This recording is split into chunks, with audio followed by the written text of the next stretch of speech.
You fought well yesterday. Your style is unorthodox.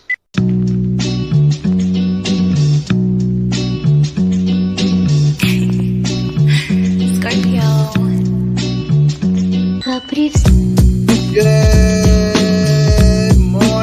Good morning, Yankees universe. Welcome back to another episode of the Yankees Morning Brew on this Tuesday, September 10th. Like always, I'm your guy, Hector, joined by my co-host. I have the lovely Grace Monroe. Grace, how are you feeling this morning?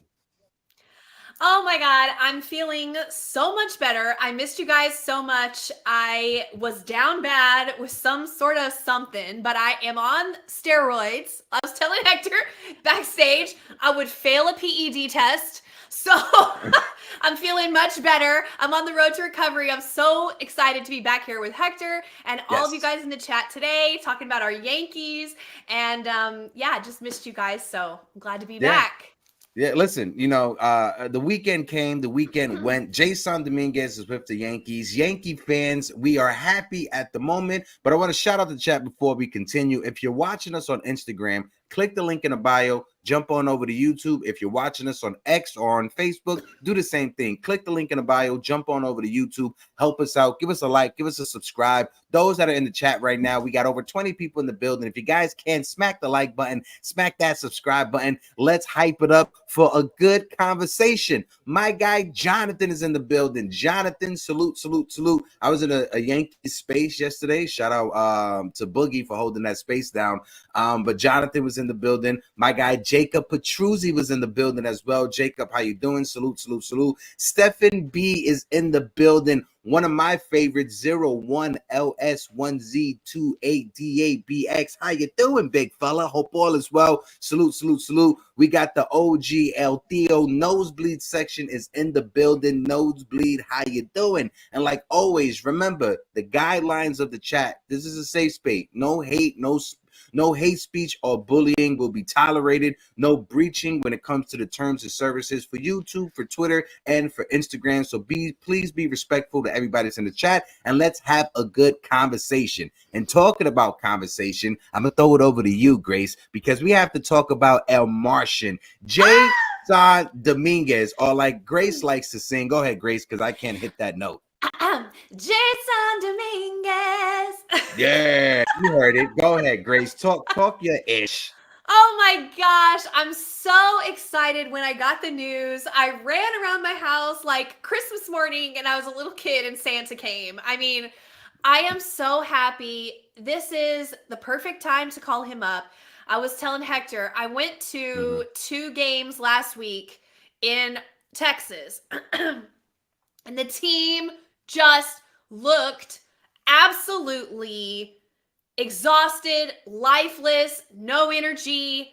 I mean, it was so frustrating to be there and, yelling for them and cheering for them. And even though we were in Texas and even though we were in the World Series champions own home stadium, there was "Let's Go Yankees" chants going on. Every other person that I saw in the stadium was wearing Yankees blue. I mean, we were in there. We were trying to help them. Yeah. And they were like zombies, y'all. Zombies. Frustrated when they would strike out. And this wasn't just 1 or 2 players. This was many of the players. They would throw their batting helmet, throw their gloves off, throw all their equipment down and march out to their, they were frustrated. But there was no hope in sight. There was no spark. That spark that we needed is Jasson Dominguez, okay? Yeah. They call the Martian up. First of all, re-energize the fan base. Absolutely. Give us hope. Give us excitement. Give us something to tune in and watch. Go to the stadium to watch. Be excited about, okay? But also the rest of the guys in that room. Excited about young blood, number 1 prospect, highly touted, switch hitter, can play multiple positions in the outfield, can steal bases. He has stolen. Don't sleep on his base stealing ability. And he's sweet. He's excited to be there. He's got those little 21-year-old eyes that are just puppy big. dog eyes. Yeah, puppy dog eyes, just happy to be there. This is going to go so far to inject life into the order, into the defense, into everything. Right at the right time, we are a game and a half ahead of Baltimore. Yes, we are in a tight division race, and we need to win the division, y'all.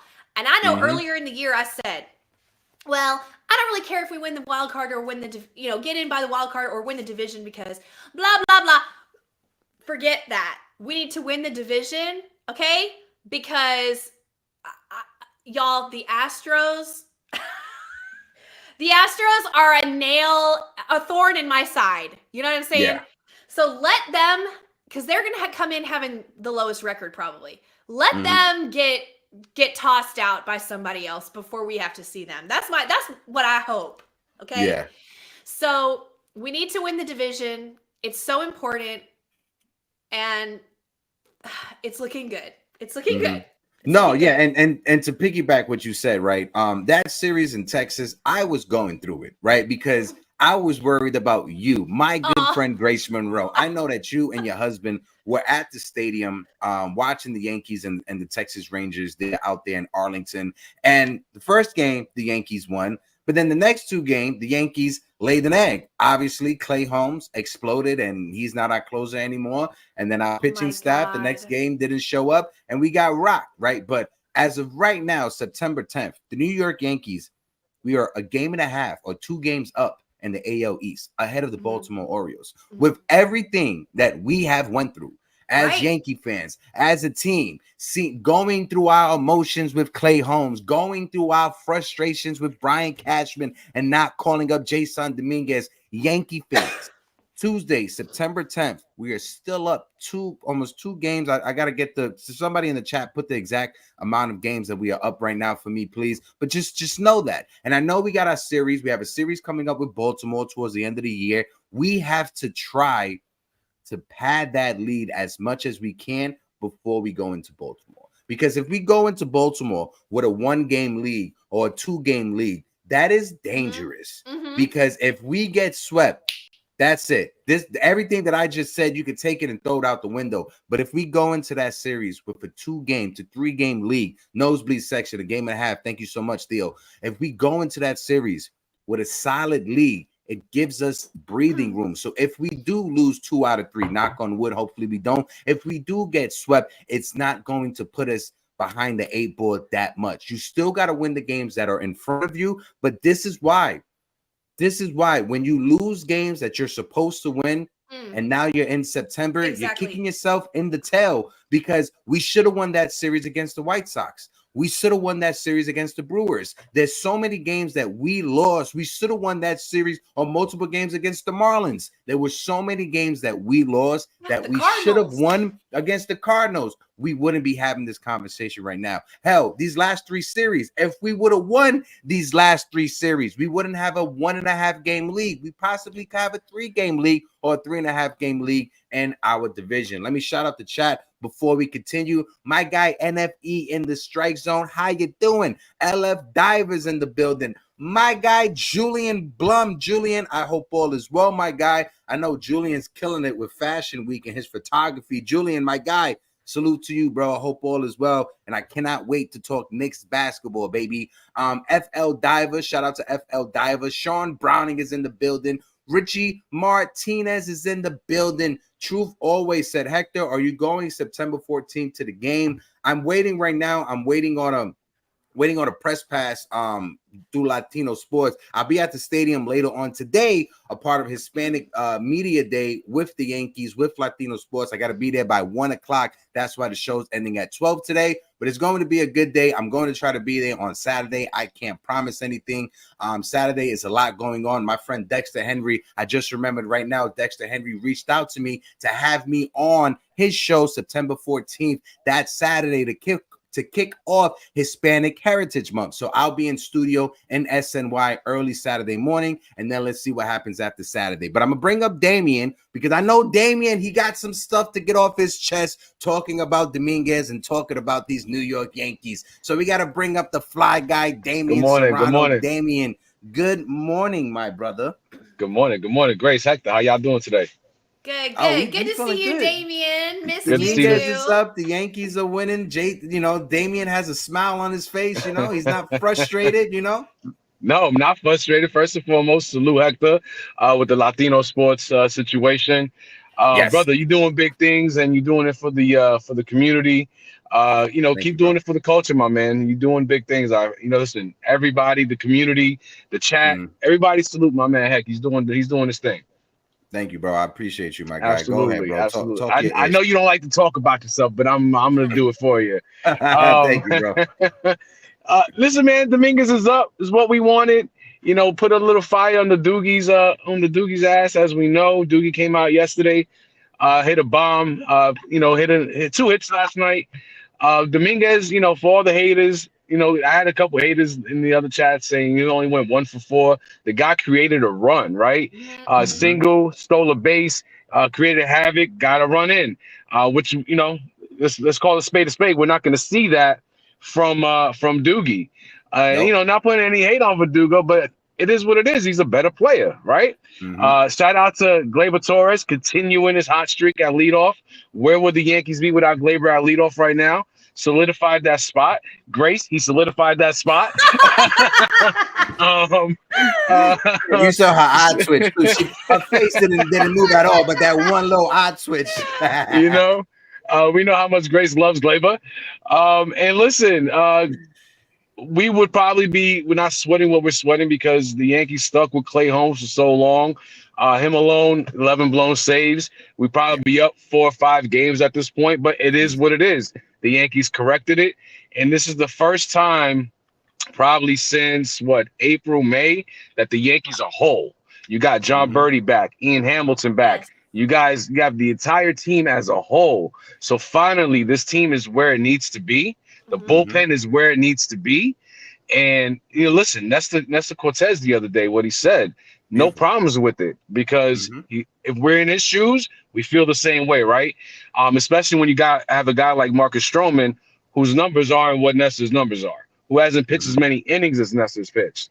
But coming, into the fold in the future, I think that's a recipe for success. Having Nestor piggyback, whether it's Schmidt, whether it's Heel, whatever the case may be, specifically in the playoffs. So the Yankees are in a really good spot right now.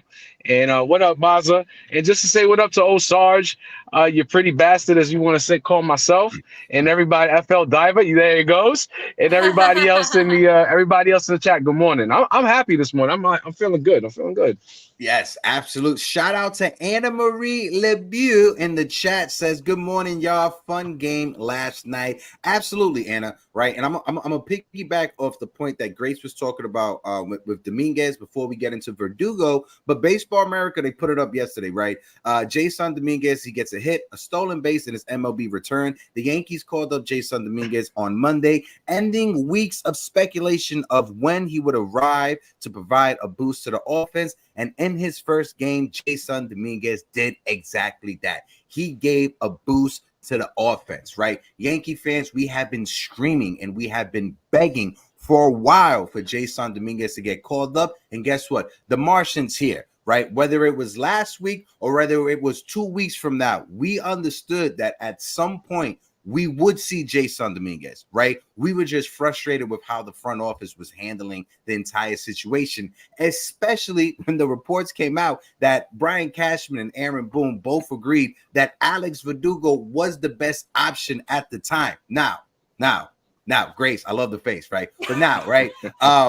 When you look at Alex Verdugo, he has had a roller coaster of a season, right? The first month and a half, 2 months of the season, it was beautiful. The dogs were out. Yankee fans were barking in Yankee Stadium. I know some MLB fans found it a little bit cringy. Well, guess what? We're Yankee fans. We're going to make shit cringy. Go fuck yourself at the end of the day, right? I understand that. But as the season went on, Alex Verdugo's struggles, they started to stand out. And it wasn't just standing out like, oh, well, you see that right there. It was standing out like a sore thumb. You could really see the struggles from Alex Verdugo, not only in the batting box, but in the field as well. And it came out about a month and a half ago, a month ago, that Alex Verdugo is actually allergic to the material that is in his batting gloves. So you kind of understand why he is rolling over on certain balls or he's not having great at bats, right? But Jasson Dominguez, Same thing. Jasson Dominguez is allergic to the same material in the batting gloves. He switched up his batting gloves. And over the past 15 games, I got some stats real quick, because we got to give flowers when we got to give flowers. We got to read people to filth when we read people to filth. But in his past 15 games, Alex Verdugo, he has a 333 batting average. He has 2 home runs, 5 RBIs, and he has an OPS of 831. Granted, did it come at probably the worst time when all of us are calling for Jasson Dominguez to be up here? Absolutely. But I'm happy Alex Verdugo is actually performing right now, and he's actually on fire. And the pregame, Nick Swisher, he said it. Competition, it brings out the best in players, right? Iron sharpens iron. If Alex Verdugo, if he doesn't have any worries about possibly losing his job, he's not going to give 150%. Right? You know what I saw from Alex Verdugo yesterday? Yes, he got 2 hits, but in those other at-bats, he was running down the first baseline. Exactly. He wasn't lollygagging it down the first baseline. So having Jasson Dominguez up here, having that locker in the locker room, and having Alex Verdugo having to second guess, like, oh my God, is my job actually safe? That's what you need. That's especially when you're trying to make a run in September for the postseason. You need your locker room, and you need the teammates in there rallying each other and holding each other accountable, and everybody just make each other better. Sorry for the very long-winded explanation right now, or this long-winded take, but when it comes to this, it's a microcosm, right? Alex Verdugo, he handled it the right way. I got his quote right now. Alex Verdugo, this shout out to Max Goodman. This is what Verdugo says.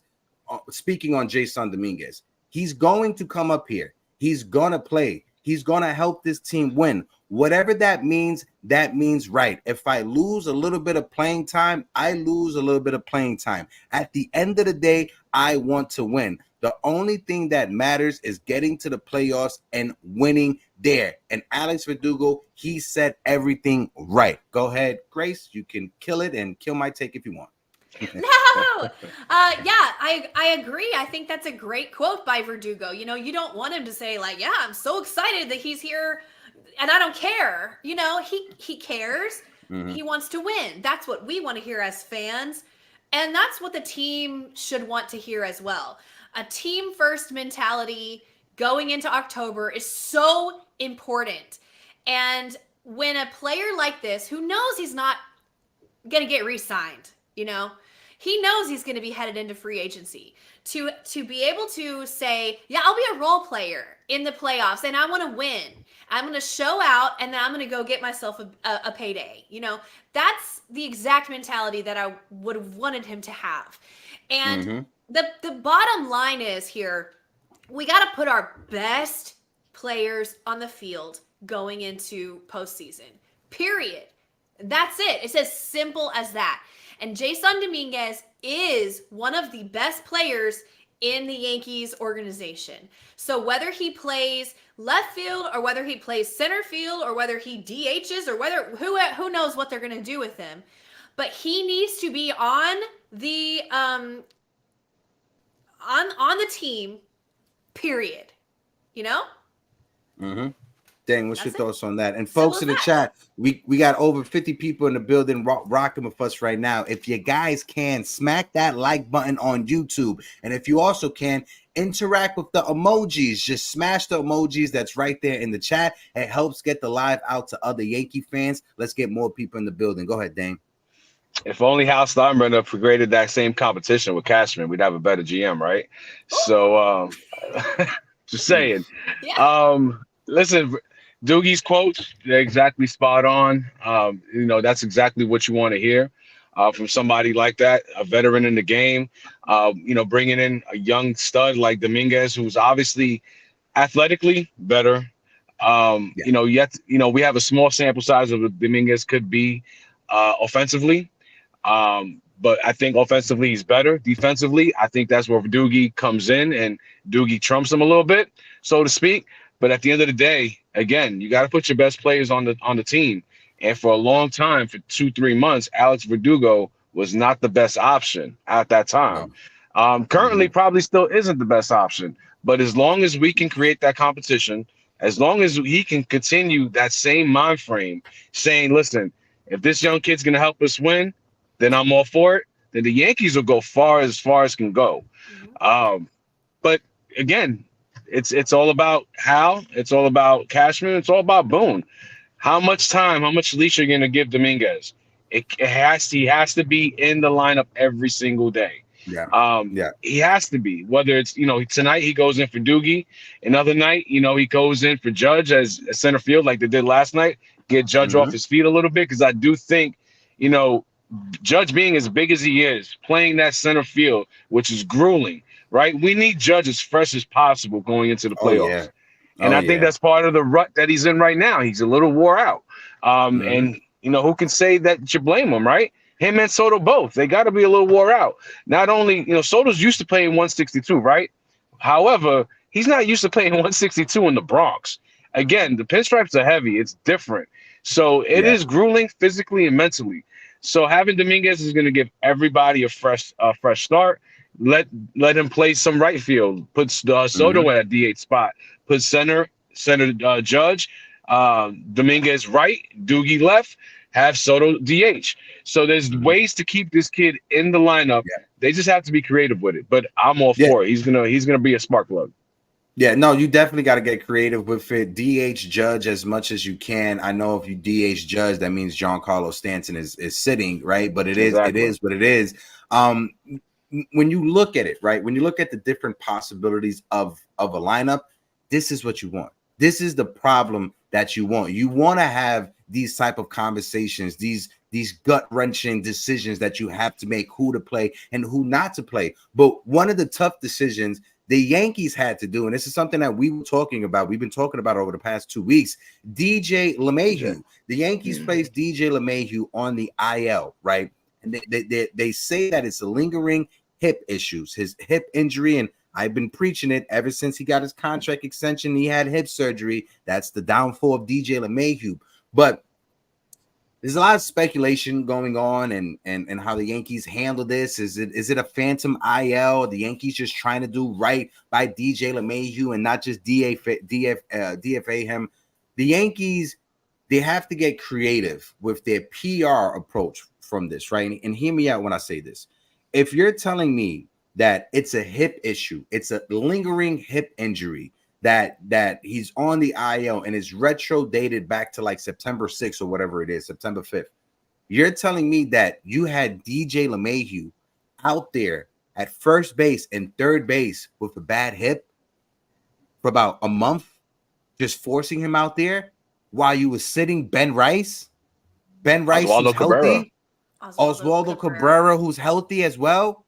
So you had DJ LeMahieu grounding out into double plays after double plays, costing us games with a hip injury when you had other guys who are healthy. And you see what Ben Rice is doing now with everyday playing time. He's hitting home runs left and right down there at AAA. So that's what happens when players get everyday repetition, especially young players. And to me, is poor handling, is poor management. I get it. You want to be good to your veterans and you want to have great rapport with veterans around the league. But if you're trying to win games, and yes, of course, when I bring up DJ LeMahieu, my guy L.I. Yankee King will pop in the chat because my guy L.I. Yankee King has been right when it comes to DJ. I told you, L.I., we should have traded him. Shout out my guy L.I. Yankee King. You know what, L.I. for GM. That's what it is, because everything that L.I. has been saying over the past year, about 50% of the shit has come through.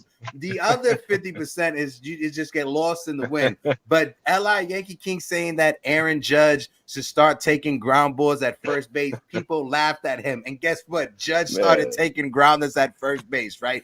L.I. Yankee King saying that the Yankees should play Jazz Chisholm at third base. Guess what? They're playing him at third base. L.I. Yankee King saying that DJ LeMahieu needs to be gone. Well, guess what? He's gone. Shout out my guy L.I. Yankee King. Great to see you in the chat. I feel him blushing through the I feel him blushing right through the screen. I see him blushing through the computer screen right now. I always think about L.I. I'm sorry. No, I was going to say on the L.I. thing. I was just gonna say real quick, but ultimately, when it comes to DJ LeMahieu, it's a tough decision, but it's a decision that needs to happen. Sorry, Grace. No, I'm sorry. I was just gonna piggyback on the LI conversation because I always think about him. freaking out, great style, when we traded Jack Neely. And how he was like, this was a mistake.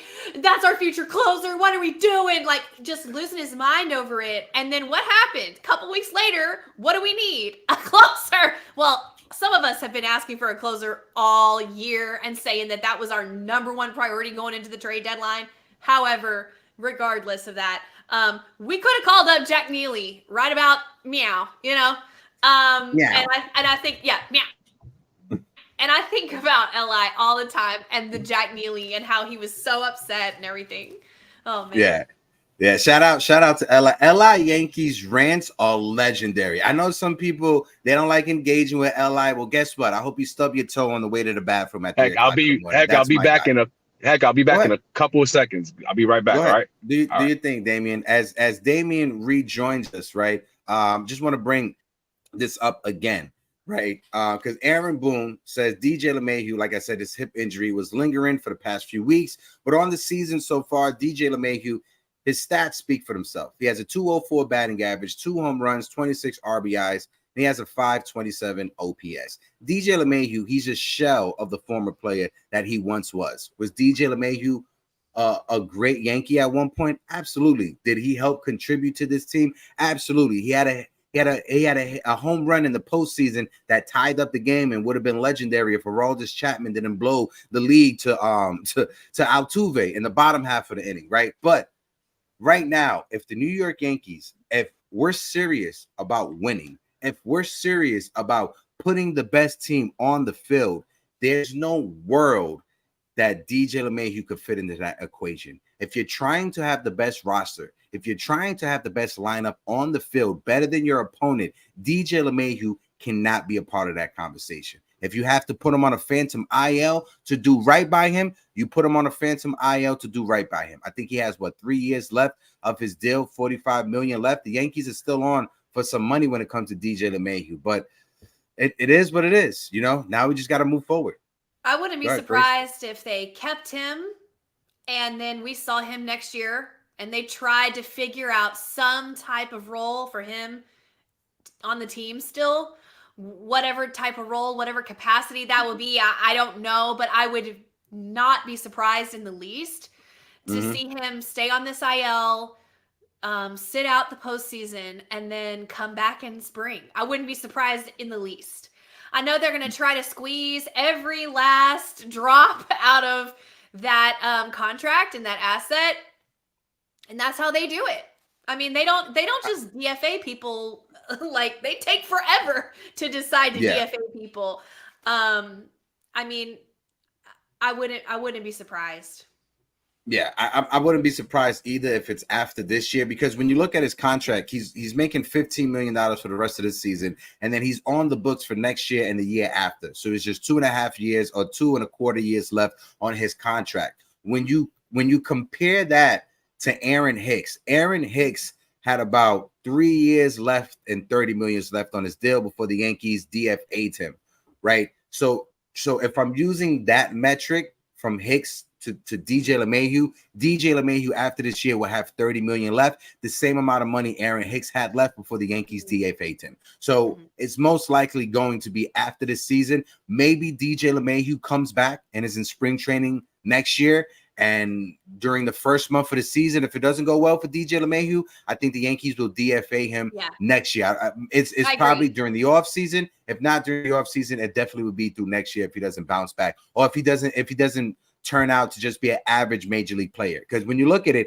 he's 35 years old. I just turned 35 this past Sunday, right? Shout out to me, right? I'm 35 years old and I have hip issues the same like DJ LeMahieu. If I was the Yankees, would I cut my ass? I will cut my ass in a heartbeat because my hip issues make it hard for me to go to the bathroom sometimes. Okay, that's what I'm gonna say.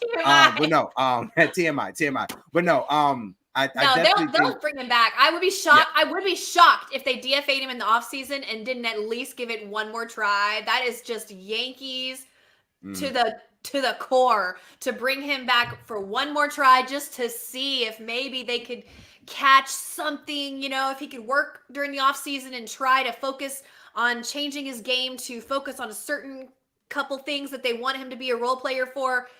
and bring him back just to see, because they're already paying him. So just bring him back just to see. And that smells like Yankees to me. So, but I mean, it's unfortunate. We all love DJ. This is not the way we want. Nobody wanted it to go down like this. And it's tough. It's just reality. And, if when we win the World Series, he'll still get a ring. That's it. He'll still get a ring. He'll be at the parade on the float. It is what it is. But DJ LeMahieu, you are not the same player. Like Anna says, you could be a coach. You could be a coach, rah guy to have on the bench, be that veteran leader that we need to help inspire the young kids. But I just want to move on real quick. I want to highlight the Yankees lineup. So we're going to go through the lineup real quick. We're going to talk about who was some standout performers for me. But you got Gleyber Torres leading it off. He was 3 for 5, had an RBI. Anthony Volpe came in as a pinch runner and was a defensive substitute. He played shortstop for the remainder of the game. Juan Soto, he was 1 for 2. He had 3 walks. So Juan Soto was keeping the walks going. You had Aaron Judge 2 for 4 with an RBI. Hopefully this means Judge is heating up. He's still hitting 322 on the season.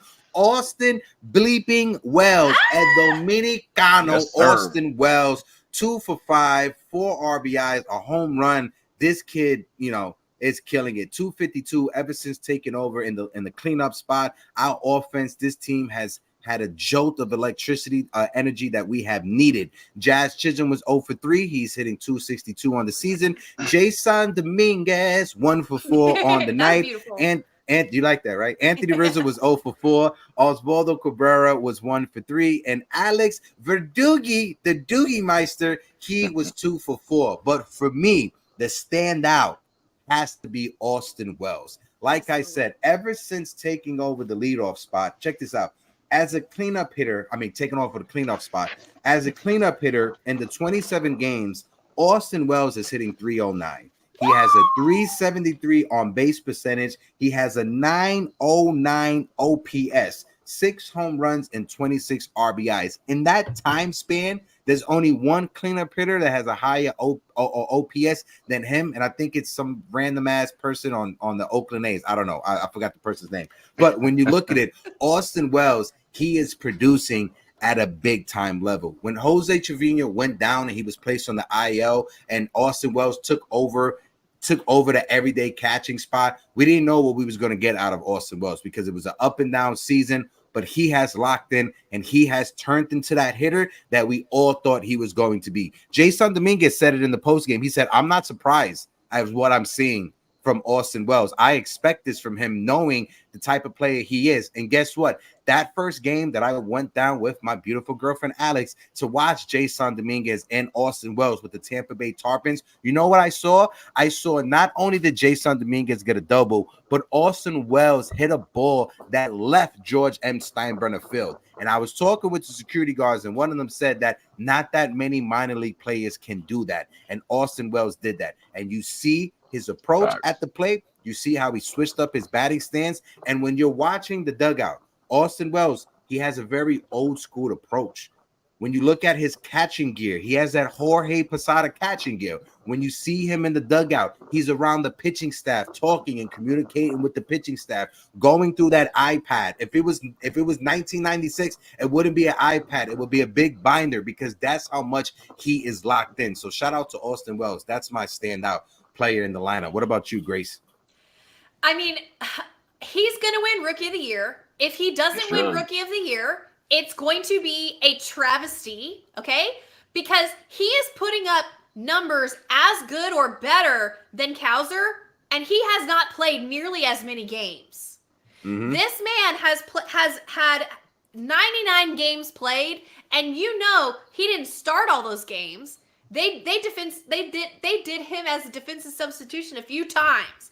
So he's only 99 games played. He's got 49 ribbies in only 99 games played, and that's not even started, okay? He's got 75 hits and 13 home runs. This guy is absolutely been a godsend for this organization. My question to you guys is, what the hell was our organization looking at that they were feeding us some line about how his defense was subpar. What in the world kind of statistics, analytics department, or what are we doing? Because that was the line that's what we were told about Austin Wells. Am I wrong? Well, It Grace, was like, if you didn't know, Grace, if you carried a square, right, and if you go 4 times, right, and if you put the X equation next to his on base percentage, that right there goes to show you the metrics about how his defense sucks. I mean, what is going on? We are fumbling at the 1 yard line like the New York Giants or something. I mean, we are out there showing our ass. This is so stupid. That is what everybody said. Oh, Austin Wells, he can hit, but he's not a good catcher. He's not a good catcher. So, we're going to have to work on that. He'll be a backup catcher. Blah, blah, blah. What? What are you talking about? This guy has the best metrics of any rookie on F4, period. Mm-hmm. In the American League. He will win Rookie of the Year. He should have played more games. He is batting cleanup for the New York Yankees. Okay? Say it again. And he has been hitting over 300 in that spot in the lineup. One of the toughest, tallest orders that you can have in all of baseball is to bat behind Aaron freaking Judge. Okay?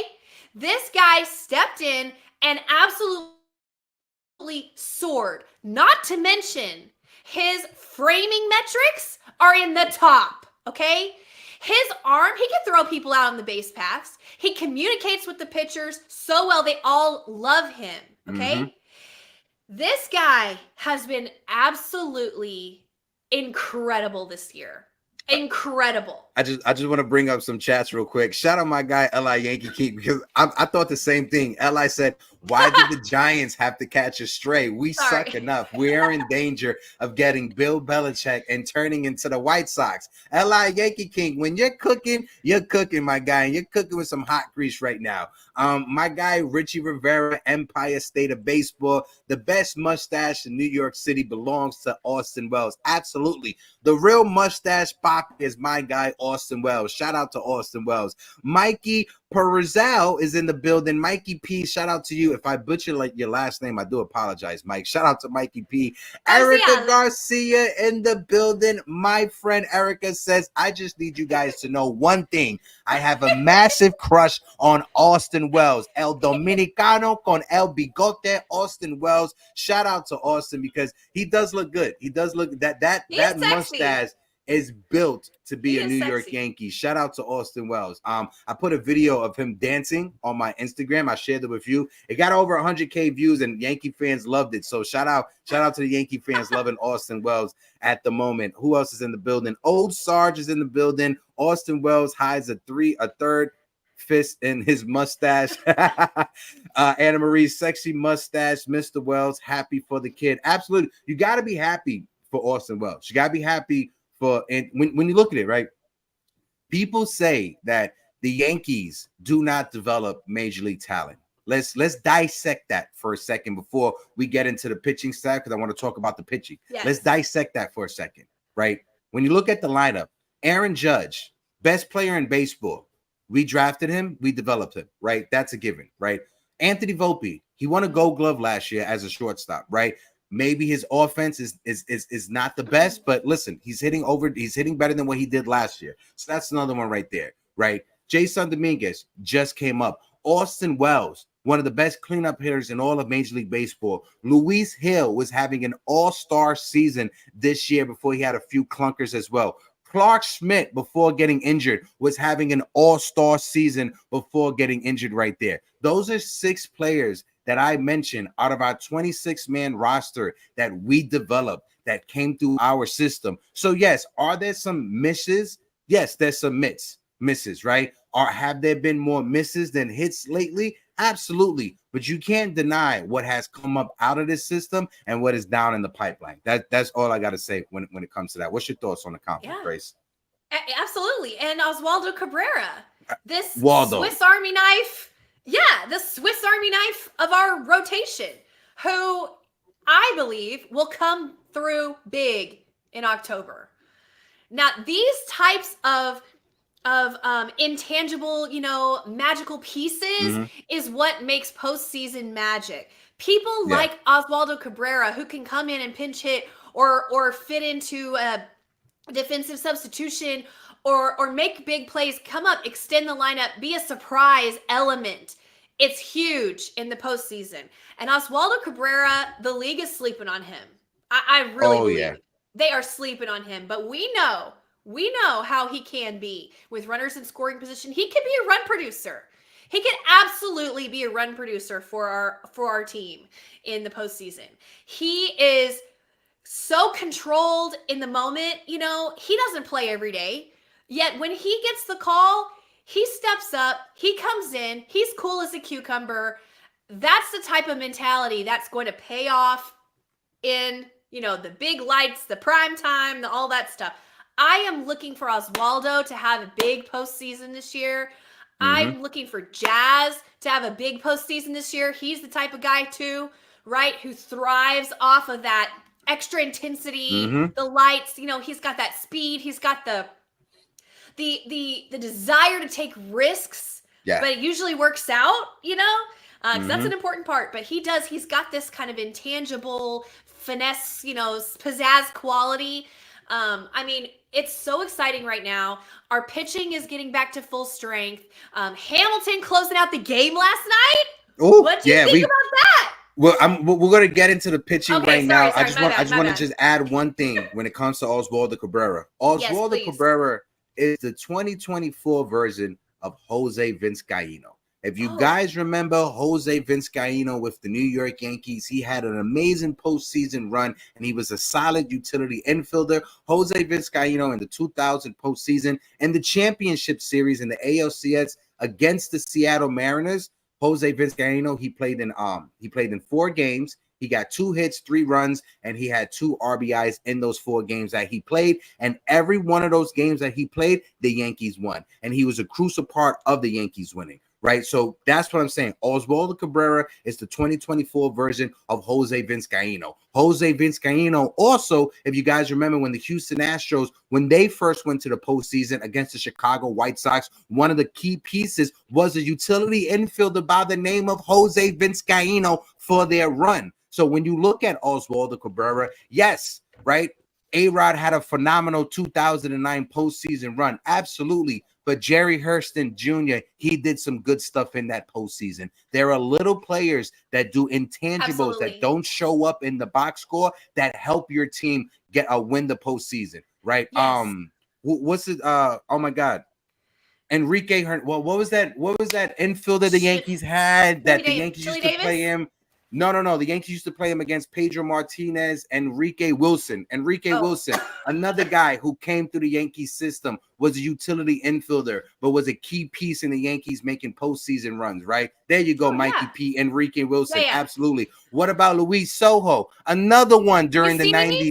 That he was phenomenal. He was just a utility infielder that helped us when we needed to get help. Absolutely, old Sarge. So, yes, you do have your star players that help carry your team for 162 games, helping you make it into your postseason. But little players, key contributors like a Luis Sojo's, like a Steve Pearce with the Boston Red Sox in 2018, absolutely, Richie Rivera.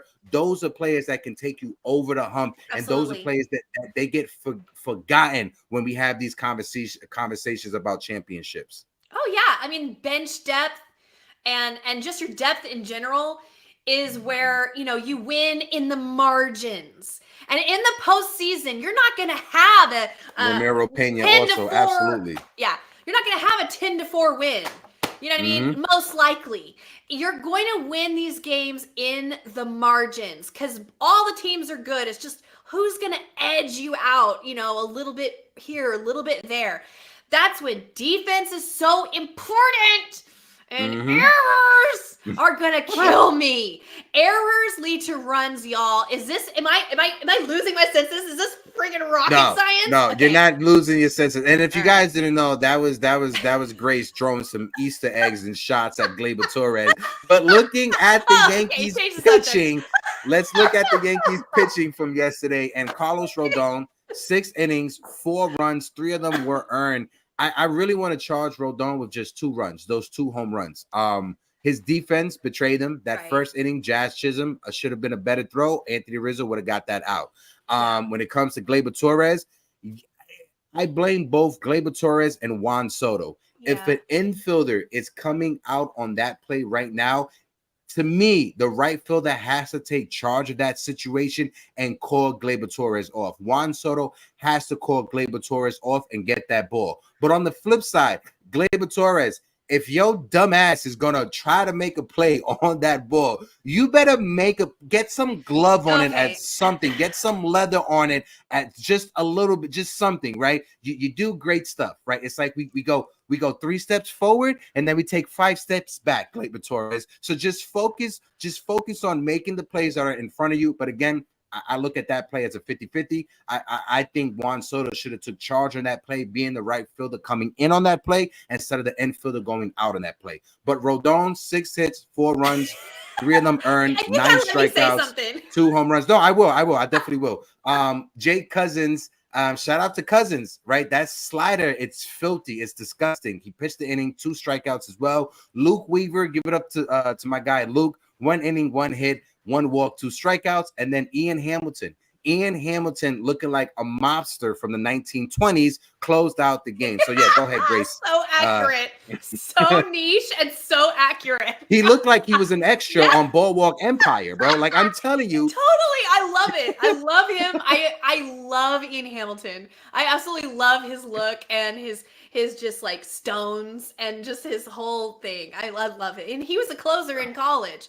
And I always love to, remember that. And just, I thought he was a candidate for closer last year. Of course, we all know how this year went for him, and he was struggling with his injury and everything. Injuries and stuff. Right. But I like him a lot. But anyway, about Gleyber, and I'm not going to go crazy. Okay. I'm just going to say, yes. So it should have been Soto's ball. Soto should have called Gleyber off, and he should have come up. However, Gleyber has played with Soto all year. He knows how Soto is in right field, okay? I am not saying anything mean or bad about Juan Soto, okay? Because obviously his contribution to the team has been well documented, okay? But Gleyber knows how Soto is, okay? Soto stopped coming up on that ball well before. And Gleyber under ran it. He went under it and passed it. The ball fell freaking behind him, okay? So once he was under and behind the ball, he should have known that it was my play to make, okay? Then he should have made the play like it was 20 games left in the season, because it is. I need you to have a little bit more give a damn, is what we say in Texas. I need you to have a little bit more give a damn, because we only have 20 games left in the season, and that play has got to be made, period. Rodon went on to throw so many more pitches than he should have thrown in that first inning because of that play. So that was the first inning, right? Yeah. Okay. So to me, yes, Soto is implicated, okay? Definitely. Not saying, oh, that was Gleyber's ball, this is all Gleyber's fault. No. However, Gleyber, you're the veteran on the Yankees. You've been playing with Soto all year, and I need you to step up and make a play. Okay? So that's all I'm going to say about that, and thank you for your hitting. Okay?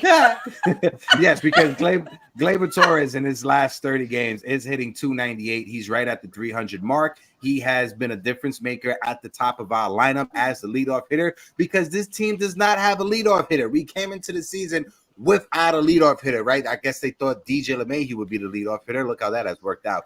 But Erica just says, yes, because Gleyber all season has called off everyone on a similar pop-up, but he needs to stop doing that because he has whiffed on that catch multiple times this season. Absolutely, Erica. I got a few more chats that I want to bring up before we continue. Shout out to my guy Austin Cruz in the building. If you guys aren't aware, make sure you guys go and follow Austin Cruz and his pops Kev over at the BX Sports Jedi. They do great work calling Yankee games, calling Knick games. Austin has a great show talking about the MMA. So please make sure you guys go and support them. They're family over here, right? So as we do for family, we support family. But Austin says about Austin Wells reminds me of Thurman Munson.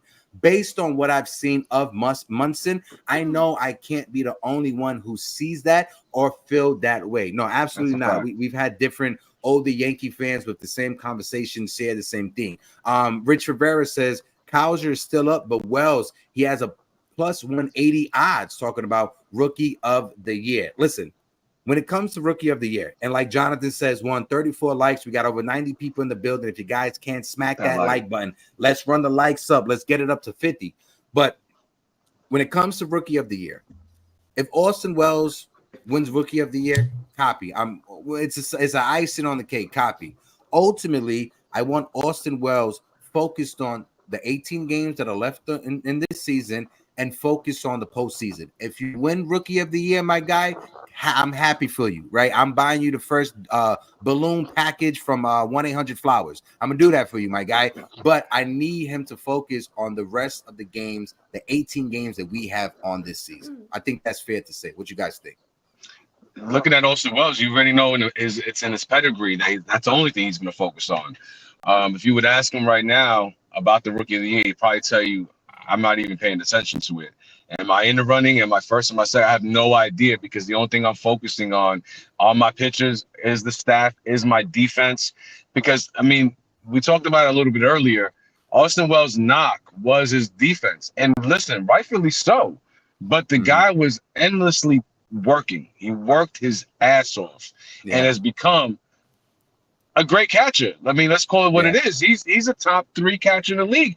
And let it be known, there's a guy in Baltimore everybody says is the best catcher in the league. But I'm sorry to say, Austin Wells has surpassed him so far this year.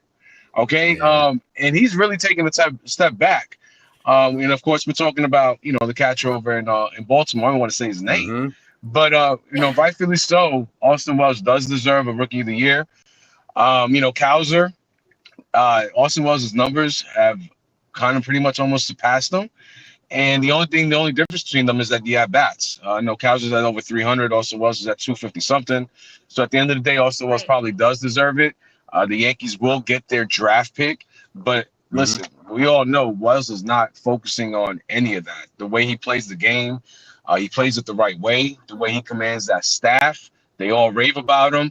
And listen, the one knock on him, was his arm. In Chicago, the kid gunned out 2 burners. You had Patrick Crow Armstrong, who had never been caught stealing, had caught him first. And then you had the other guy, Horner, who is top 3, top 4 in the league in run base stealing as well. So Austin Wells has surpassed his own expectations, surpassed the Yankees' expectations, and they're probably kicking themselves in the ass a little bit, because he should have been, rightfully so, the starter, not platooning with Trevino. Listen, not taking anything away from Trevino. What he did for the staff, what he commands from the staff was great. But it was clear to see Austin Wells should have been the number 1 catcher on this squad, and never, ever have been a platoon from the very start. And at this point, there wouldn't even be a question about who the rookie of the year was if they would have put him at where he was supposed to be at from the very beginning of the season. I got some stats real quick, right? Because Damien, he doesn't like to get messy. Well, guess what? I'm a petty Betty, right? I like to be petty. I like to get messy, right? So talking about the catcher in Baltimore, Mr. Adley Rutschman, check out. Adley Rutschman has played in 132 games. He has 572 official plate appearances, 510 at-bats. In that time, he has 18 home runs, he has 72 RBIs, and he has a 255 batting average with a 323 on base percentage and a 723 OPS. Austin Wells has played 31 games less than Adley Rutschman. He is literally at 100 on the season. He has 358 official plate appearances, 306 at-bats. In that time, Austin Wells has 13 home runs, 49 RBIs, and he has a 252 batting average with a 780 OPS. Austin Wells has a higher OPS than Adley Rutschman at this moment. Austin Wells' batting average is just 3 points below Adley Rutschman. Austin Wells has 5 home runs less than Adley Rutschman, and he's doing all of this while playing 31 games less than Adley Rutschman. Let's just do the math when it comes It's to plate amazing. appearances, right? So you say they average about 4 plate appearances a game. So if you Correct. take 31 games, times that by 4, that's an extra 124 official plate appearances. People going to tell me that Wow. Austin Wells can't get 3 more home runs, can't get a few more RBIs to be neck and neck with Adley Rutschman? And he's doing all this while not being a top 10 prospect or a top 5 prospect in Major League Baseball. Put respect on Senor Bigote, Austin Wells' name. Facts. I mean, where does Cowser bat in their order? I mean, Wells is I'll tell you batting right now. cleanup. Gotta be like Also- 5th, 6th, something in that area. Okay, and also, isn't he an outfielder? He's an Wells is outfielder. catcher, okay? He has the most demanding position on the field. Period. Thank you, Damien. That's exactly where I was going. I mean, catcher to multiple pitchers to batting cleanup at the same time. I mean, he is, and with less games played. I mean, Yeah, Colton Wells. Cowser played 137 games, 37 games more than Austin Wells. yeah. So anyway, I mean, listen, it's a more, no offense to outfielders, okay? But it is a little bit more of a demanding position. Like what Damien said, you know? And like Erica And- said, Colton is in the bottom of the lineup. He's not In the cleanup bottom hitter for lineup, the- please. Okay, take several seats. Okay, we're talking about batting behind Aaron Judge. Okay, Yep. you know what I'm saying? Like the sample size is smaller because he, as we all know, he was platooned with Trevino earlier in the year, but he is the better player. Period. And I hope that they see that and vote correctly. Because if it's about who's the best rookie to come out of this season, who's the best player to come out of this season in the American League, the answer is Austin Wells. An Yeah. all-around player. Defense, Yeah. offense, everything. The entire And body then of work. Exactly. when you look at it, right, I'm laughing. Shout out to my guy Patrick Sinclair, because when you look at it, right, the catcher in Boston, the player in Boston, he does have more. He has better numbers than both Austin Wells and Cowser. So the conversation for Rookie of the Year, it's going to be. I think William plays first base? Yeah, I think he plays first base, but he played 28 games last year and he had 85 plate appearances. So 60 plate appearances is the number that either you could be in contention for Rookie of the Year, Correct. or I think his rookie season was considered last year because he got more than 60 plate appearances. Just like Jasson Dominguez got more than 60 plate appearances last year, he would have never been able to be in the conversation for Rookie of the Year because, you know, it just doesn't add up. Yeah. So yeah, when you look at it, listen, I'm just focused on the next 18 games. Right. If he could win Rookie of the Year, he wins Rookie of the Year. I just want him to focus on the next 18 games, That's it. and I want us to get ready for the postseason. And talking about the postseason, it's 11:58. We got a couple more minutes before we close because I got to get ready to head to Yankee Stadium. Yes, But sir. when you're talking about the postseason, right, this is how the Yankees need to set up their starting rotation and their bullpen. Hear me out. You got extra Right. days in between for rest. Garrett Cole is a given. He's day one. Carlos Rodon is game 2. So Okay. in those games, in game 1 and game 2, you maximize and you get max effort out of your top guns coming out of your bullpen. That's Ian Hamilton. That's Luke Weaver. That's Absolutely. Cousin. Those are the main guys that need to come out of the bullpen and be used in game 1 and game 2. Going into game 3, you got rest day. You can rest your bullpen. But in game 3, you go with either Luis Hill or Clark Smith to start that game. Right, you let either one of them pitch 5 innings, seeing how they go, and what do? You piggyback and you bring in Nestor Cortez to finish out the last 4 innings of that game. You give your bullpen a day off, so when you go into game 4 and you have Marcus Stroman on the mound, or if you have to bring Garrett Cole off of short rest because it's an elimination game, you have your bullpen ready to go for game 4. All your arms and all your bullets are fresh. So you use Cole in game 1, Rodon in game 2, maximize your effort, get max effort out of your bullpen in those game 1 and game 2. Then you pivot into game 3. Hopefully, knock on wood, Luis Hill can give you 5 strong innings, and then Nestor Cortez can give you 4 solid innings. How about this? How about this to make it a little even funkier? How about this? In game 3, you start with Luis Hill for 3 innings, depending on how he goes, and then you bring in Clark Schmidt for 3 innings, and then you bring in Nestor Cortez to close that out, because you really just need 4 starters. Everybody else is coming out of the bullpen to help the team. Absolutely. Listen, go ahead, Grace. Sorry, I was gonna say, why wouldn't you start whoever you don't start in game 3 and game 4? So like if no, that's Marcus Stroman. Yeah, that's no, Marcus Stroman. I'm sorry, no. You said either Heel or Schmidt, and then Cortez piggybacks. So either so if Heel starts and then Cortez. I know you said the 3-3-3 later, but you could do Heel then Cortez and then have Schmidt pitch game 4, or you could do Schmidt then Cortez and have Heel pitch game 4. I start Stroman in game 4 because Stroman is not used to coming out of the bullpen. Clark Schmidt is used to coming out of the bullpen. Right. So if you want to do the same thing like you did in game 3, you start Marcus Stroman and then you have Clark Schmidt coming out the bullpen. If it's an elimination game, if we need to win that game, then you have Garrett Cole come back on short rest. Yeah, I'm only going to start Schmidt only for the fact of his playoff experience. He doesn't have any experience so far in the playoffs. That's a great point. That's the only reason I'm going to start Schmidt. And then I will piggyback Schmidt with Nestor. I think that's the recipe for success. That blueprint showed itself this past weekend, and I'm all on board with it. You know, I understand Nestor's frustrations, rightfully so. But listen, what he provided out that pen and basically shut the entire game out, saved the bullpen, that's gonna help wonders in the playoffs, because you're always gonna have a fresh bullpen because of that situation. Yes. No, 100%. I feel bad for Nestor, you know, to a certain degree, and I know he's headed into his free agency, and he wants to get paid as a starter as well, and understandably so.